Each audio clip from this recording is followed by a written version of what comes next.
어느덧 2024년이 지나고 오늘 마지막 주일 예배를 하나님께 드리게 되었습니다. 지난 한 해 동안에도 묵묵히 주어진 자리에서 최선을 다해 수고해 주시고 헌신해 주신 모든 분들께 진심으로 감사의 말씀을 드립니다. 오늘은 우리가 참으로 어려운 시대를 살아가고 있는데 이때에 우리가 어떻게 하면 하나님의 주신 은혜로 부족함이 없는 삶을 살 수 있을까?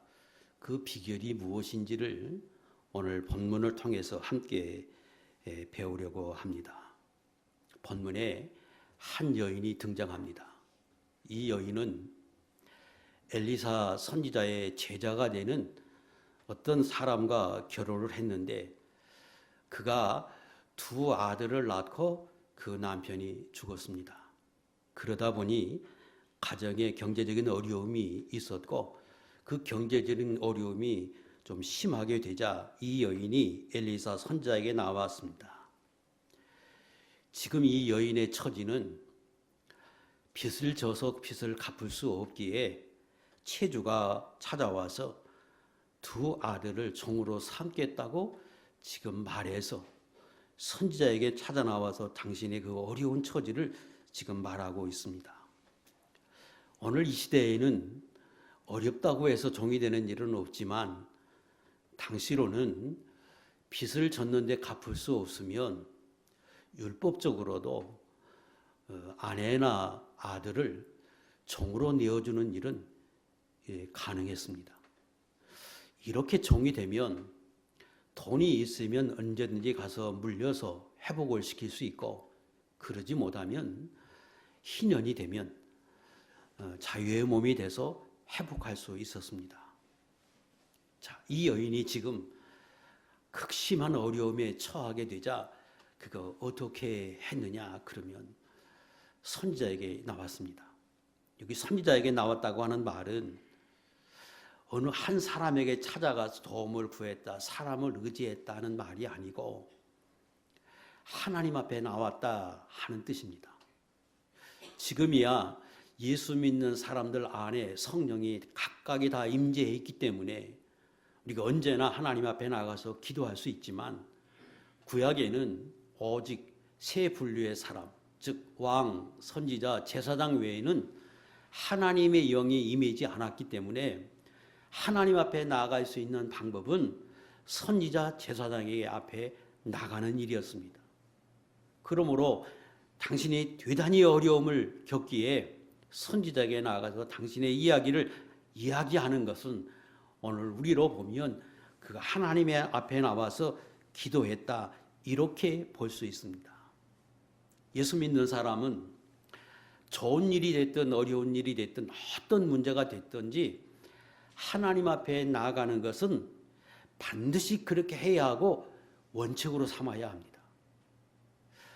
예수 믿지 않는 사람이 하나님 앞에 나가지 않는 것은 별 문제가 안 되는데 예수 믿어서 우리 안에 성령을 보유하고 성령과 더불어 살아가고 있는 성도들에게는 하나님 앞에 나아가서 기도하는 것이 먼저여야 하고 반드시 그렇게 해야 합니다.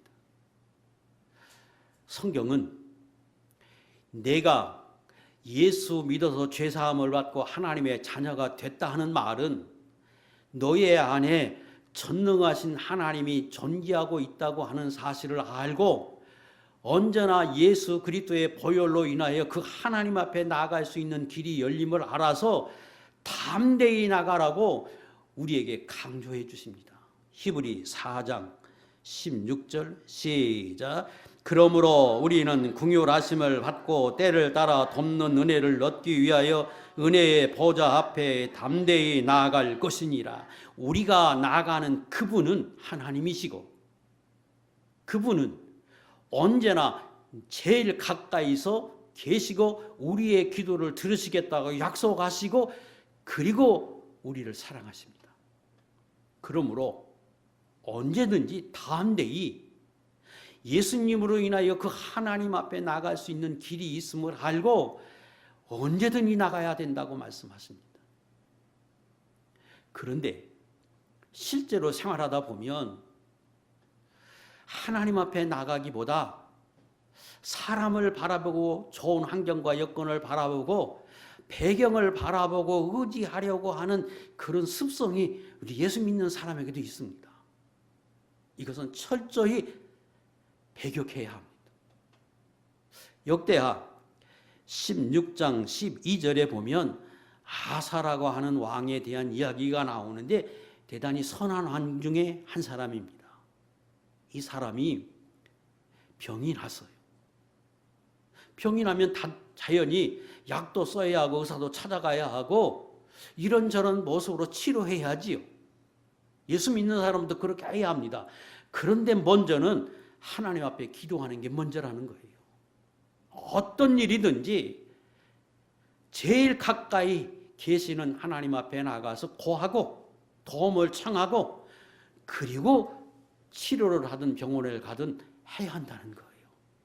이 아사가 병이 났는데 하나님이 기뻐했던 왕이었는데 하나님 앞에 고하지 않고 그가 세상 의학에 의존하고 사람을 의존하고 할 때에 하나님이 기뻐하지 않아서 성경에 이렇게 기록했어요. 시작. 아사가 왕이 된 지 39년에 그의 방이 병들어 매우 위독하였으나 병이 있을 때 그가 여호와께 구하지 아니하고 의원들에게 구하였더라. 찾아가야지요, 의원들을. 그런데 하나님이 섭섭하게 여긴 것은 먼저 하나님 앞에 구하지 않았다는 거예요. 여러분의 자녀가 아주 중대한 문제가 있는데 부모인 내게 알리지 않고 친구에게 옆 아저씨에게 찾아가서 그 문제를 토의하고 논의했다면 그 부모의 입장에서 보면 통탄할 노릇이요. 대단히 섭섭하고 속상한 일이죠. 하나님이 내 안에 계신데 그 하나님 앞에 나의 중대한 문제를 또 내가 꼭 필요한 문제를 고하지 않고 세상을 바라본다고 하는 것은 예수 믿는 사람은 절대적으로 금해야 한다는 겁니다. 수없이 들었고 아는데 실제로 생활하다 보면 그렇게 생활하지 못하는 경우가 대단히 많이 있다는 겁니다. 에레미야 17장 5절 이하에 말씀하십니다. 예수 믿는 사람이 내 안에 하나님을 모시고 사는 사람이 사람을 믿고 혈육을 의지해서 힘 있다고 권력이 있다고 찾아가서 사람 앞에 의지하려고 하는 사람은 그 하나님 앞에 복 못 받는다. 더 나가서 하나님을 떠나고 더 멀리하고 마음으로 더 멀어져서 아예 하나님을 생각하지 않는 사람이라면 하나님 단호하게 말씀하시는데 그 사람은 사막의 떨기나무와 같다. 사막에 나무가 있으면 시간이 문제지 반드시 마릅니다. 그런데 그 나무가 무슨 나무라고 하나님이 표현을 하는가 그러면 떨기나무, 가시나무, 아무 쓸데없는 나무가 사막에 심겨진 것과 같은 가치없는 존재가 된다는 거예요. 누구에게 하신 것이냐? 이스라엘 백성에게 하신 겁니다. 예수 믿는 사람인데 하나님의 자녀인데 하나님을 모시고 그 하나님 앞에 살아가는 사람이 하나님이 전능하시고 나를 사랑한다고 고백함에도 불구하고 하나님 앞에 고하지 않고 바라보지 않고 살아간다면 가치 없다. 하나님 떨기나무와 같이 여기고 시간이 지나면 반드시 하나님의 은혜가 끊겨서 메마르게 된다. 이렇게 경고하십니다. 왜요? 그만큼 우리를 사랑하기 때문에 그렇습니다. 남이면 그러든지 말든지. 그런데 나를 위해서 당신이 아들을 내어놓고 피 흘려주신 그 하나님이 내 안에 가까이 와 계심에도 불구하고 우리가 하나님을 외면하고 살 때 하나님 단호하게 이렇게 말씀하십니다. 그런데 또 그 뒤에 말씀하십니다. 그런데 너희가 나를 의지하고 모든 일에 내게 고해서 나를 의리하면 내가 그를 사랑해서 내가 그와 함께하고 도와서 그는 마치 시냇가에 심은 나무와 같아서 뿌리를 그 물 있는 곳에 내림으로 아무리 가물어도 깊이 뿌리를 내려서 메마르지 않는다. 잎이 청청하고 계절에 따라서 열매를 맺는 사람이 되게 하실 것이라고 우리에게 약속하십니다. 이사야 30장에 넘어가면 30장 이후부터 하나님이 계속해서 말씀하십니다. 이스라엘아, 하나님의 자녀들아, 성도들아, 뛰어노세요. 너희는 나의 자녀들이다. 그러므로 세상 애굽에 절대로 바라보고 의지하려고 생각하지 마라. 너희가 애굽을 의지하고 거기에 피하려고 하는 것 자체가 수치당한다, 수욕이 된다. 내가 애굽에 내려가고 애굽에서 내가 그렇게 의지하려고 하는 그 사람은 절대로 하나님 앞에 복을 받지 못한다고 설명하십니다. 그거 헛되다, 헛것이다. 아무 의미가 없다. 그리고 화도 당한다. 더 나아가서 36장 6절 내가 애굽을 믿는도다. 그것은 상한 갈대의 지팡이와 같을 것이라. 사람이 그것을 의지하면 손에 찔린다. 31장 3절 이하에는 애굽은 사람이요 신이 아니다. 하나님의 손을 펴면 간섭하시면 의지하려고 하는 사람과 의지해서 그 도우려고 하는 사람 모두가 다 하나님 앞에 복이 되지 못한다. 이렇게 설명하셔서 적어도 예수 믿는 사람, 하나님을 모시고 사는 사람은 이건 철칙으로 알아야 한다 하고 우리에게 말씀하십니다. 이 여인은 지금 극심한 어려움에 처했습니다. 남편이 옛날 성경에는 생도로 돼 있어요. 오늘 말하면 신학생입니다. 하나님의 일을 하다가 전도사와 같은 일을 하다가 남편이 죽어서 어려움을 당했는데 그는 하나님 앞에 원망한 말이 없습니다. 여전히 하나님을 섬기면서 하나님만 의지하고 하나님만 바라보면서 지금 고하고 있습니다. 오늘 예수 믿는 저와 여러분은 예수 믿는 순간으로부터는 하나님의 자녀가 된 이후로부터는 그렇게 살라는 겁니다. 그러면 하나님이 까마귀도 보내주시고 나를 내가 알지 못하는 아니 내 주위에 큰 애국과 같은 세력이 있다면 그가 알아서 돕습니다. 내가 가서 머리 숙이는 게 아니라 내가 하나님을 의지하고 하나님을 바라보면 세상이 나를 돕도록 하나님이 만들어 주심을 알아서 철저히 내 안에 하나님이 계시고 너는 그 하나님의 사랑을 받는 종인 줄 알아서 하나님 앞에 고하고 하나님을 먼저 바라보라, 먼저 기도하라고 말씀하십니다. 지금까지 그렇게 사셨습니다. 새해도 여기 계신 모든 분들은 여러분 안에 계신 그 거룩하신 하나님, 전능하신 하나님 앞에 날마다 구하고 고하고 감사하고 그분과 교제하며 살아가는 귀한 종들이 될 수 있기를 주의 이름으로 축복합니다. 선지자가 고하는 여인에게 묻습니다. 내가 너를 위하여 어떻게 하랴? 이 말은 내가 어떻게 도와주랴? 그런 의미의 말이 아닙니다. 알지요? 왜 나왔고 뭘 구하는지 알아요. 이렇게 말하는 것은 내가 너의 처지를 보니 대단히 딱하고 뭘 원하는지 알겠는데 내가 도울 수는 없다. 내가 무엇을 너에게 도울 수 있겠느냐? 나는 가진 것도 없고 그렇게 할 수도 없는 처지이다. 그래서 다시 묻습니다. 내가 가진 것이 내게 있는 것이 무엇인지 내게 말하라. 그 말은 내가 너에게 물질적인 도움, 다른 도움을 줄 수 있는 처지는 못 된다. 그러나 내가 기도해 보겠다. 내가 방법을 찾아볼 것인데 내게 가진 것 있으면 무엇이 있는지 내게 말해보라.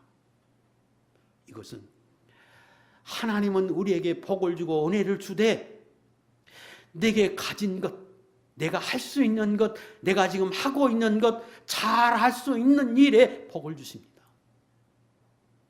그러기에 물은 거예요. 내가 잘 할 수 있는 것이 무엇이냐? 내가 지금 할 수 있는 것, 해야 할 일, 내가 지금 잘 할 수 있는 것, 내게 가진 지식, 달란트, 그거 무엇인지 내게 말하라. 일반적으로 하나님 그렇게 복을 주시거든요. 내가 하는 사업이 뭔지 말하고, 내가 잘할 수 있는 일이 뭔지 말하고, 하고 싶은 일이 뭔지 내게 말하라. 물었습니다. 그랬더니 여인이 말합니다. 예, 저희 집에는 기름 한 병 외에는 아무것도 없습니다. 그 말은 아무것도 없다는 거예요. 비빌 언덕이 하나도 없어. 가진 것도 없어. 능력도 없어요. 기름, 요리할 때 보조로 쓰는 겁니다. 주재료가 없어요. 할 수 있는 것이 없어요. 능력이 없어요. 그래서 지금 선지자에게 예, 제가 가진 것은 기름 한 병 외에는 아무것도 없습니다. 아무것도 없다. 자, 이 말씀이 이 여인이 대단히 어렵고 극심한 기근에 또 극심한 어려움에 처했다. 이걸 말해주고 그리고 그걸 통해서 우리에게 교훈하는 것 차원을 넘어서 영적으로 귀한 교훈을 주는 본문입니다. 왜 그런가 그러면 오늘 나오는 등장하는 이 여인이 곧 이 시대를 살아가는 저와 여러분과 같기 때문에 그래요. 무슨 의미인가 그러면 지금 이 여인은 이 여인이 당하고 있는 이 기근과 극심한 어려움이 어디서부터 왔는가 그러면 그가 최선을 다해서 노력하고 수고해봐도 자기의 문제가 아니라 같이 살고 있던 남편이 죽었습니다. 그래서 소득이 끊겼어. 내 잘못이 아니에요. 내 허물이 아니에요. 어쩔 수 없이 당하는 어려움입니다. 예수 믿는 사람이 이 땅에 살아가면서 이 절에는 훨씬 살기 좋은 세상이 되어서 남편과 아내 중에 한 사람만 벌어도 충분히 먹고 살았는데 지금 맞벌이 하지 않으면 살 수 없는 세상이 됐습니다. 지금은 이전과 비교할 수 없는 그런 경제적인 어려움을 겪을 수 있는 확률이 훨씬 높아졌습니다. IMF도 있었고 사드 사태도 있었고 코로나 시대도 겪었고 그리고 최근에는 탄핵이라는 아주 어려운 이런 국난도 겪고 있습니다. 세계적인 불황도 겪을 수 있고 회사가 부도가 안 하고 부모님이 일을 하다가 잘못돼서 경제적인 어려움에 처할 수도 있습니다. 내가 원치 않는 병에 걸릴 수 있고 사업의 어려움도 겪을 수 있고 부도도 만날 수 있습니다.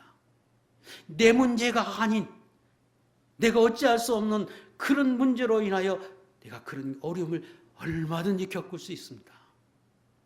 내가 태어날 때부터 장애를 가지고 있었고 내게 별로 그렇게 재능도 없고 우리 가정의 어려움을 겪고 내가 태어났습니다. 내가 열심히 노력해보지만 극복할 수 없는 어떤 한계가 있음도 있을 수 있습니다. 그래서 다는 아니지만 많은 사람이 여인과 같은 이 어려움을 우리도 겪고 살고 있습니다. 또 지금 이 여인은 종이 될 위기에 처했습니다. 누가? 자녀들이.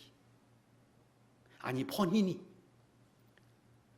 오늘 이 시대에 살아가는 저와 여러분도 크고 작고 다 종살이 하는 것과 같은 그런 모습으로 살아가는 게 현실입니다.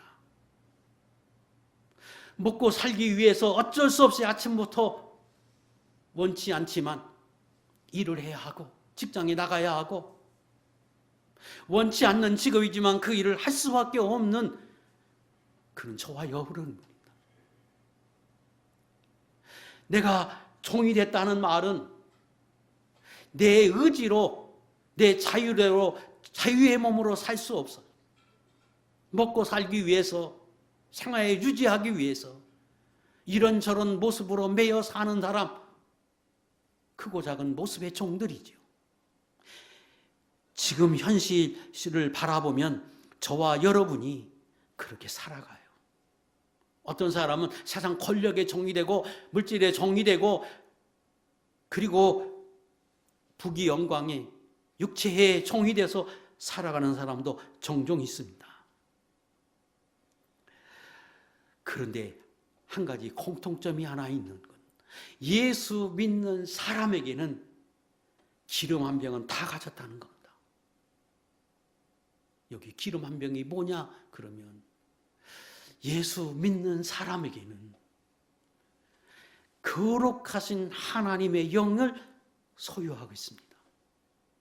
그런데 그 거룩하신 영은 우리 안에 계시면서 끊임없이 우리에게 말씀하시고 우리에게 인도하고 가르쳐주고 생각나게 하셔서 복된 길로 은혜의 길로 우리를 인도해 가시는 분입니다. 요한복음 14장 26절에 예수 믿는 사람 안에 주신 성령이 계시고 그 성령은 우리로 가르쳐 주시고 필요한 것 생각나게 하신다고 말씀하십니다. 이것을 요한일서 2장 27절에는 기름 부음으로 표현하셨습니다. 근데 이 기름 부음은 성령을 우리에게 주시고 그 성령은 우리 안에서 일하시는데 그 성령이 우리에게 가르쳐 주시는 것, 생각나게 하시는 그것은 완전하다는 거예요.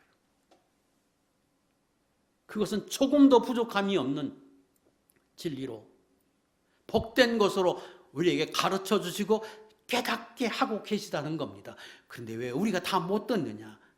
우리가 다 왜 성공의 길로 가지 못하고 온전하게 못 사느냐? 그러면 내가 허물이 있어서 어두워져서 뒤틀어져 있어서 하나님이 말씀하셔도 혹해서 듣고 내 마음이 둔해져 있고 어두워져서 하나님은 분명히 창조주이고 전능하신 분이기에 완전한 길로 내게 말씀하고 깨닫게 하고 감동해 주는데 내가 그걸 듣지 못할 뿐이에요.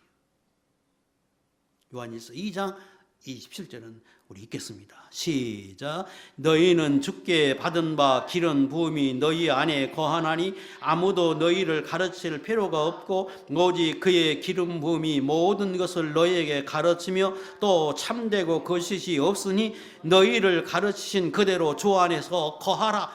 그렇게만 살면 돼요. 사실은. 그런데 우리가 허물이 많아서 어두워져 있어서 속인 것 같아서 둔해져 있어서 그걸 듣지 못해. 들어도 잘못 들어. 내 욕심 때문에 잘못 듣고 둔해져서 잘못 듣고 내가 가지고 있는 편견으로 인해 잘못 듣고 그럴 뿐이에요. 정리해 보겠습니다. 저도 여러분도 원치 않는 어려움을 겪습니다. 때때로 종과 같은 모습으로 살아가고 있습니다. 그런데 우리 안에는 하나님이 계신데 그 하나님은 완전한 것으로 나를 가르쳐주고 계시고 그 하나님은 당신의 아들을 보낼 만큼 나를 사랑하시는 분이 네 안에 계셔서 내가 오늘도 그 하나님과 동행하며 살고 있다는 사실입니다. 그걸 성경은 기름 부음으로 우리에게 말씀하고 계십니다. 그래서 오늘 본문은 다 이 여인과 같이 다 불쌍한 사람이다. 우리 모두가 다 어찌 보면 불쌍한 사람과 같은데 그는 낙심하지 말 것은 우리 안에 하나님이 계시고 그 하나님이 완전한 기름 부음을 주어서 오늘 우리도 인도에 가고 계시다. 그러므로 오늘 이 본문에 주시는 이 기적과 같은 사건은 오늘 우리에게도 다 경험할 수 있는 것이고, 경험하고 또 그 은혜를 누리고 살라고 우리에게 주신 본문입니다. 그러므로 이 본문이 영적으로는 대단히 중요한 것, 새해를 앞에 두고 이 본문을 다시금 묵상해서 새해 우리가 네 안에 계신 하나님의 인도, 기름 부음을 받고 있는 저와 여러분이 오늘 이 여인이 경험했던 그릇에 채워도 차고도 끝이 없이 채워지는 이 놀라운 은혜를 우리도 받아야 하겠다. 어떻게 받아야 하느냐? 선지자가 하나님이 어떻게 하라고 말씀하시느냐? 세 가지로 정리해서 말씀을 드릴 때 이 말씀을 꼭 마음에 새기고 일생에 그렇게 준비되고 그렇게 살아서 언제나 끝이 없이 채워지는 하나님의 은혜를 경험하고 사는 하나님의 복된 종들이 될 수 있기를 주의 이름으로 축복합니다. 첫 번째, 모든 이웃에게 그릇을 빌리라고 3장에 말씀하십니다. 모든 이웃에게 그릇을 준비하라는 거예요. 지금 이 여인에게 명령한 겁니다. 가난합니다. 아무것도 가진 게 없어요. 그러나 그릇을 빌리는 것은 할 수 있습니다. 얼마든지 할 수 있어요. 그래서 이 여인에게 선지자가 할 수 있는 건 말합니다. 내 이웃에게 가서 다 그릇을 빌려와라. 할 수만 있으면 많이 빌려와라. 그리고 뒤에 빌린 그릇만큼 채워지게 하셨습니다. 오늘 우리에게 적용해서 생각해 보겠습니다. 오늘 저와 여러분들에게 그릇이 무엇을 의미하느냐? 그러면 예수 믿는 성도 한 사람 한 사람은 성경은 그릇으로 비유합니다. 어떤 사람은 잘난 사람, 재능을 많이 타고난 사람,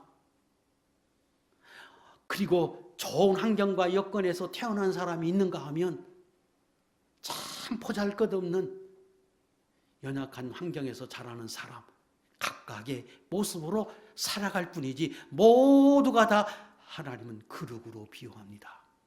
디모데 후서 2장 20절, 큰 집에는, 교회에는, 하나님의 나라에는 금 그릇, 은 그릇, 우리가 금수저라고 말하지요. 은수저라고 말하고, 그와 같은 사람이 있는가 하면 나무 그릇과 질 그릇도 있어 귀하게 쓰는 것도 있고 천하게 쓰는 것도 있을 뿐입니다. 다 예수 믿는 사람 그릇입니다. 고린도 후서 4장 7절, 우리가 이 보배를 질 그릇에 가졌으니 보잘것없는 질 그릇과 같은 저와 여러분 안에도 예수 그리스도 모시고 삽니다. 그분이 우리에게 끊임없이 기름 붓는 은혜를 오늘도 주고 계십니다. 이 은혜는 다 가졌습니다. 그래서 성경은 우리를 그릇으로 비유합니다. 지금 여인에게 명령한 건 그릇은 그릇인데 빈 그릇을 준비하라고 말합니다. 빈 그릇은 기름을 채울 수 있는 그릇이지요. 아무리 그릇을 많이 준비해도 채워져 있는 그릇은 의미 없습니다. 지금 하나님이 명령한 건 빈 그릇입니다. 이 빈 그릇은 이렇게 쉽게 설명할 수 있습니다. 예수 믿는 사람이 왜 하나님의 말씀과 하나님의 뜻에 따라 또 내 의지에 따라서 살지 못합니까? 하나님의 말씀과 하나님의 뜻이라고 말씀하셔도 왜 그걸 실천하지 못하고 삽니까? 성경대로 왜 못 삽니까? 그것은 여러 이유가 있을 수 있지만 믿음이 부족한 경고지요. 첫째, 내 안에 계신 분이 하나님을인지 모르고 그분이 오늘도 기름 부음으로 나를 제일 복된 것으로, 참된 것으로, 온전한 것으로 인도해 주시는지를 모르고 살면 순종하지 않겠지요. 그것은 꽉 찬 그릇입니다. 하나님의 말씀하셔도 내 지식과 상식과 내 생각으로 지금까지 살아온 방법으로 살아가는 사람에게는 아무 의미 없습니다. 그건 꽉 찬 그릇입니다. 여기 빈 그릇으로 준비하라는 말은 내 안에 계신 하나님이 말씀하시고 깨닫게 하시고 감동해 주시면 그 하나님의 말씀대로 살아갈 수 있는 사람으로 준비되라, 그런 뜻입니다. 왜요? 그 하나는 완전한 것으로 나에게 말씀하시거든요. 하나님이 말씀하시면, 성령으로 감동해 주시면 그 말씀대로 살아갈 수 있는 사람으로 준비되라, 빈 그릇으로 준비되라, 그런 뜻이에요. 그동안에는 내 상식에 근거해서, 세상 지식에 근거해서, 내 경험에 의지해서 살아가잖아요. 그건 빈 그릇이 아닙니다. 하나님을 모시고 살았지만 꽉 찬 그릇이, 하나님이 요구하는 건 빈 그릇입니다. 이제는 하나님이 어떤 분인 줄 알아서 나의 한계를 깨닫고 나의 부족을 깨닫고 그 하나님의 소중함을 깨닫고 그 하나님이 내 안에 계셔서 깨닫고 은혜 주고 복을 주시는 하나님인 줄 깨달아서 내가 이제 그 하나님의 뜻대로 살겠다고 결심하고 실제로 살아가는 사람 되라. 이게 빈 그릇입니다. 왜 성경에 지금 빌리라고 말했느냐? 살아, 준비하라 이렇게 말하지 않고 빌리라고 설명한 것은 여러 가지 의미가 있습니다. 첫째, 저와 여러분이 그릇인데 그릇의 소유는 하나님이십니다. 내 생명도 하나님, 내 인생도 하나님, 다 하나님의 것입니다. 그래서 내 것 같지만 내 것이 아니기에 하나님이 오라면 가는 거고, 하나님 허락하지 않으면 아무것도 할 수 없는 게 인간입니다. 인간의 이 땅에 오게 하신 분이 하나님이에요. 소유가 하나님께 있고 그저 우리는 빌려 쓰는 것과 같아서, 그런데 하나님 앞에 전적으로 빌리되 내 것처럼 살 뿐이지 성경은 다 내 것이라고 성경은 말씀하십니다. 그런 의미예요. 두 번째, 무한한 가능성을 두고 하신 말씀입니다. 가난해서요 그래서 살아 그러면 못 사지요, 아무것도 없으니까. 빌리는 건 얼마든지 가능합니다. 내 마음을 비워서 덜어내서 내가 이제 하나님 앞에 믿음으로 살겠다고 결심하는 건 얼마든지 할 수 있습니다. 다만 뭐가 필요하느냐? 믿음이 필요하고 수고가 필요할 뿐이에요. 내 노력이 필요할 뿐입니다. 빌리는 것, 수고가 필요하고 노력이 필요할 뿐이에요. 얼마든지 할 수 있습니다. 그래서 오늘 본문에서 무한한 가능성을 두고 너도 할 수 있다고 믿고, 아니 내 안에 계신 하나님이 너에게도 은혜를 주고 하나님의 은혜를 주시길 원하시는 분 알고 입을 크게 벌리듯 소망을 가지고 내가 그 하나님의 인도를 따라 살겠다고 결심하고 그렇게 실제로 살아가는 사람이 되라, 그렇게 결심하는 사람이 되라. 이게 빈 그릇입니다. 그리고 많이 빌리라고 하는 건 내가 이제 철저히 그렇게 살겠다 이게 결심하라는 거예요. 그 노력이 필요한 뿐이에요. 얼마든지 수고하면 할 수 있는 일입니다. 시편 81편 10절, 나는 너를 애굽 땅에서 인도하여 낸 여호와 내 하나님이니 내 입을 크게 열라 내가 채우리라 말씀하였으나 그들이 따라가지 않아요. 하나님은 나를 사랑하셔서 네 안에서 계속 말씀하시고 제발 이제 하나님의 인도를 따라서, 말씀에 따라서 하나님 앞에 믿음의 사람으로 좀 살아가라. 아무리 말씀하셔도 그러지 않는 삶을 살았던 이스라엘 백성들에게 말씀하시는 거예요. 결심하라는 거예요. 그렇게 살라고 생각하라는 거예요. 이게 빈 그릇으로 준비하는 겁니다. 많이 빌려라. 온전히 결심하고 내가 그렇게 살라고 결심하라. 너 자신을 그렇게 만들라고 설명하십니다. 두 번째, 빈 그릇을 많이 준비했으면 4절부터 6절은 그 그릇에 기름을 부으라고 명령합니다. 지금 아무것도 없는 그 여인은 얼마든지 그릇은 빌려올 수 있었습니다.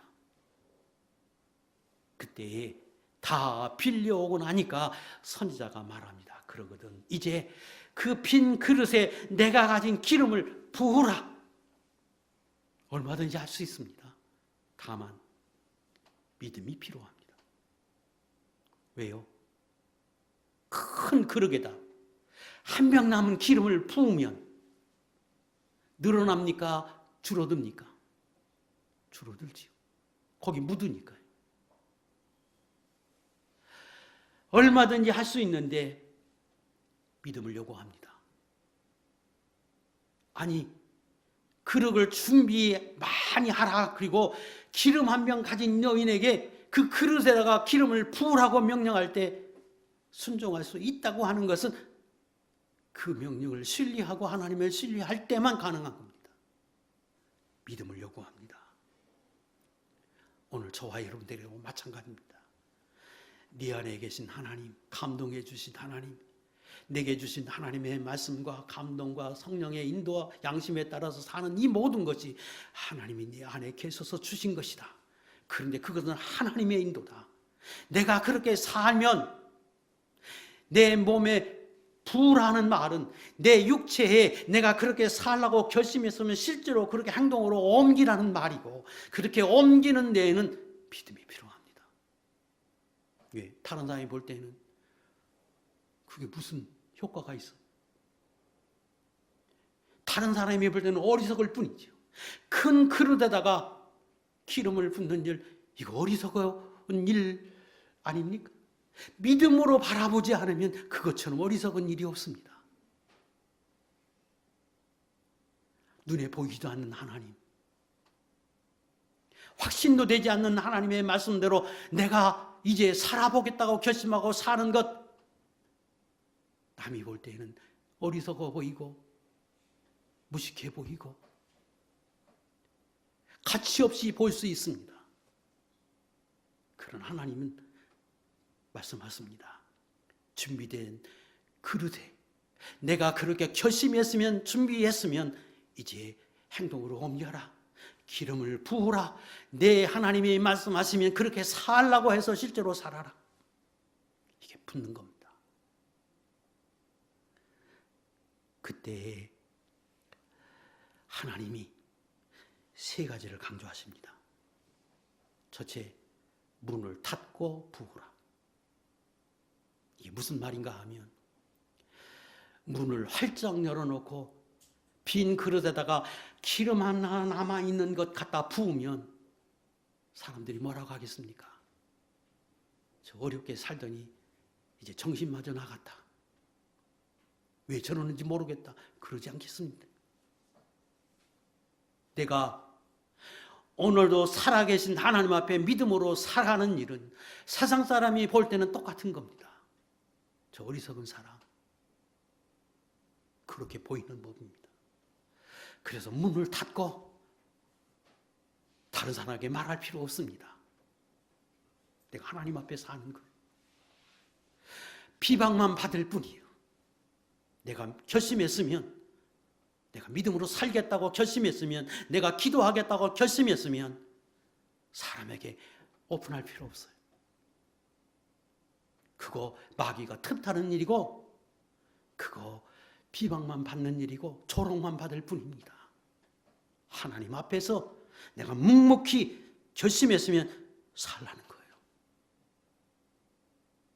문을 열어놓으면 방해합니다. 빼앗깁니다. 짓밟힙니다. 예수 믿는 일은 그 하나님을 바라보고 내 그 하나님 앞에 사는 겁니다. 두 번째 강조하는 건, 그런데 부을 때 내 가족은 함께 부어라.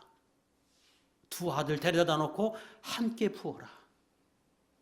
그 말은 그 아들에게는 공유하라는 겁니다. 뭐를요? 내가 하나님을 섬긴다. 내가 하나님 앞에 기도하고 있다. 하나님 앞에 기도했고, 그런데 하나님이 이렇게 은혜 주셨다. 하나님이 나를 돌보셨고 우리가 살아온 것 하나님의 은혜다. 그 공유하라는 거예요. 왜요? 하나님의 복은 믿음으로 받거든요. 천국은 믿음으로 가거든요. 나만 하나님이 살아계심을 공유하지 말고 자녀들도 보게 하라는 거예요. 알게 하라는 거예요. 깨닫게 하라는 거예요. 하나님의 주신 복을 같이 누리도록 하라는 거예요. 왜? 그래야 그들도 하나님 믿지 않겠습니까? 그래야 그들도 하나님의 복을 받고 은혜를 누려야 하기 때문에 그들에게는 공유해라. 함께 부어라. 함께 나눠라. 함께 감사하라. 하고 설명하십니다. 그리고 그렇게 해야 그들이 이후에 깨닫습니다. 과거에 우리 어머니가 어려워서 내가 종으로 팔려갈 수 있었는데, 그래서 내가 종살이 할 수밖에 없는 운명이었는데, 하나님이 기름을 채워서, 우리 가정에 기름을 채워서 은혜를 주어서 내가 종살이 하지 않도록 한 것을 그들에게 알게 하라는 거예요. 하나님 앞에 빚진 자로 살아가도록 하나님의 은혜를 주셨으므로 내가 이 자리에 있고 내가 살아가고 있음을 그들에게 알게 하라는 거예요. 소중한 일이죠. 오늘 저와 여러분이 다 하나님 앞에 빚진 자들 아닙니까? 예수님의 보혈로 천국 백성이 되어서 예수님께 빚진 자이고, 내가 하나님을 알지 못할 때 교회에 많은 분들이 기도가 있었고 그들의 권고와 인도를 따라서 내가 흔들림 없이 예수 믿는 사람이 될 수 있어서 다른 사람에게 빚진 자이고, 교회에 빚진 자고 많은 사람에게 빚진 자입니다. 그걸 알라는 거예요. 그걸 깨닫게 하라는 거예요. 그래야 빚진 자로서 빚을 갚고 자기도 하나님의 사람으로 살아갈 수 있기 때문에 그렇습니다. 세 번째는 그릇이 찰 때에 그릇이 다 차니까 그쳤습니다. 이 말은 내가 하나님을 깨달았어요. 믿음으로 살았어요. 그래서 하나님 앞에 믿음으로 살았더니 복을 주심을 내가 경험하고 깨달았어요. 그런데 많은 사람이 복을 받고 은혜를 얻고 평안해지고 강성해지면 이전과 같이 문을 닫고 하나님의 말씀을, 기름을 내 육체의 체온과 같이 순종해 사는 것이 아니라 그칩니다. 조금 편안해지면 그 생활이 그쳐요. 그게 준비된 그릇입니다. 그 사람은 그만큼 준비된 그릇입니다. 어떤 사람은 복을 주면 복을 줄수록 더 깨달아서 더 충성하고 더 열심히 하나님을 섬기면서 끝까지 하나님 앞에서 믿음으로 삽니다. 끊임없이 준비된 그릇입니다. 그래서 하나님의 복은 준비된 만큼 받습니다. 준비된 그릇만큼 하나님이 채워주시는 법입니다. 저는 여기 계신 분들이 다 하나님 앞에 귀한 그릇들인데, 보배를 가졌는데, 그 하나님의 인도를 여러분 준비된 그릇에 붓고 끊임없이 부어서 여러분이 사는 날 동안 하나님이 은밀하게 여러분들에게 채우시는 이 은혜를 끊임없이 채우며 누리며 살아가는 복 있는 종들이 될 수 있기를 주의 이름으로 축복합니다. 세 번째 강조한 건 먼저 빚을 갚고 남은 것으로 생활하라고 말씀하십니다. 7절. 이 말은 첫째, 이제 세상 종이 되지 말라는 거예요. 종이 될 위기에 있어서 하나님이 지금 기름을 채워서 주었습니다. 그거 가지고 가서 팔아서 빚을 갚아서 종이 돼서 살지 말라. 어디에 종? 세상의 종이 되지 말라. 세상의 종이 되어서 이제 살지 말라 라고 말씀하십니다. 육체의 종이 되지 말고 세상의 종이 되지 말고 이제 하나님의 종이 돼서 살라는 거예요. 하나님의 종이 되어서 하나님의 인도를 따라서 내가 그렇게 살아가라고 말씀하십니다. 로마서 8장 12절 시작. 그러므로 형제들아 우리가 빚진 자로 돼 육신에게 져서 육신대로 살 것이 아니니라. 저도 여러분도 다 하나님 앞에 소중한 존재들인데 과거에도 하나님이 그렇게 인도하셨고 새해에도 여러분을 끊임없이 하나님 인도해 주실 것입니다. 끊임없이 말씀하시고 끊임없이 여러분들에게 책찍하시고 감동해 주실 것이고 끊임없이 하나님의 단에서 여러분들에게 하나님이 말씀하실 것입니다. 그 말씀은 하나님의 말씀으로 알고 내 안에 주신 보배인 줄 알고 여러분은 그렇게 채우고 채워서 새해 아니 여러분 인생에 차고 넘치는 은혜, 남들이 경험하지 못하고 보지 못하는 이 은혜 문을 닫고 가족이 공유하면서 하나님의 주신 이 은혜를 받아서 하나님의 종으로 영광을 돌며 살아가는 귀한 종들이 될 수 있기를 주의 이름으로 축복합니다. 기도하겠습니다.